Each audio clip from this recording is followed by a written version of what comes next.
ကိုယ့်ရဲ့ဖုန်းအင်တာနက်ကိုအရင်ကတက်ပို့ပြီးလိုင်းဆွဲအားပိုကောင်းလာအောင် setting ချိန်ထားလို့ရမယ့်နည်းလမ်းလေးကိုသိရင်ကြလားဒါဆိုရင်ဒီဗီဒီယိုကိုအဆုံးထိကြည့်လိုက်ပါโอเคပါဒီဗီဒီယိုမှာတော့ကိုယ့်ရဲ့ဖုန်းအင်တာနက်ကိုအရင်ကထက်2ဆ3ဆပိုမြန်လာအောင် setting ချိန်ထားလို့ရမယ့်နည်းလမ်းလေးကိုမျှဝေပေးသွားမှာဖြစ်ပါတယ်โอเคပါဒီ setting လေးကိုချိန်ဖို့အတွက်ဆိုရင်တော့ကျွန်တော်တို့ရဲ့ဖုန်းထဲမှာ Chrome browser လေးတစ်ခုရှိနေဖို့လိုအပ်ပါတယ်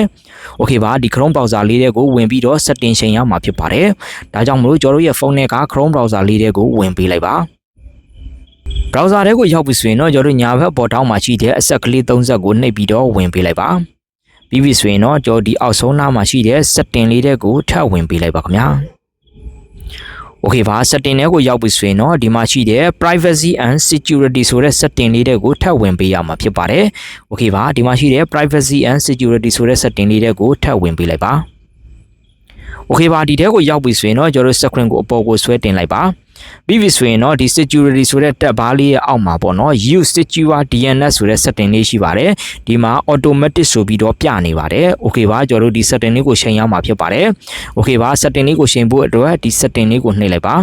ပြီးပြီဆိုရင်တော့ကျွန်တော်တို့ရဲ့ဖုန်းမှာဒီအပေါ်ကစာတန်းလေးမှာကျွန်တော်တို့အစိမ်းရောင်လေးဖြစ်နေတယ်ဆိုရင်တော့ဒီအောက်မှာရှိတဲ့ choose another provider ဆိုတာကိုနှိပ်ပေးလိုက်ပါ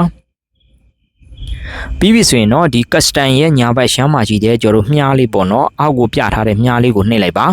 ပြီးပြီဆိုရင်တော့ကျွန်တော်တို့ဒီ setting လေးတွေထဲမှာဒီအောက်ဆုံးမှာရှိတဲ့ Google Public DNS ဆိုတဲ့ setting လေးကိုကျွန်တော်တို့အနေနဲ့ရွေးချယ်ပေးရမှာဖြစ်ပါတယ်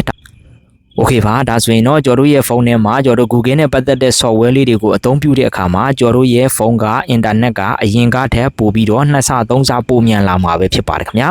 โอเคပါဒီဗီဒီယိုလေးကိုကြည့်ပြီးပြီဆိုရင်တော့မိတ်ဆွေတို့အနေနဲ့ကိုယ့်ရဲ့ဖုန်းအင်တာနက်ကိုအရင်ကထက်2ဆ3ဆပိုမြန်လာအောင်ဒီ setting လေးတွေကိုချိန်ထားပေးဖို့လိုအပ်ပါတယ်ခင်ဗျာ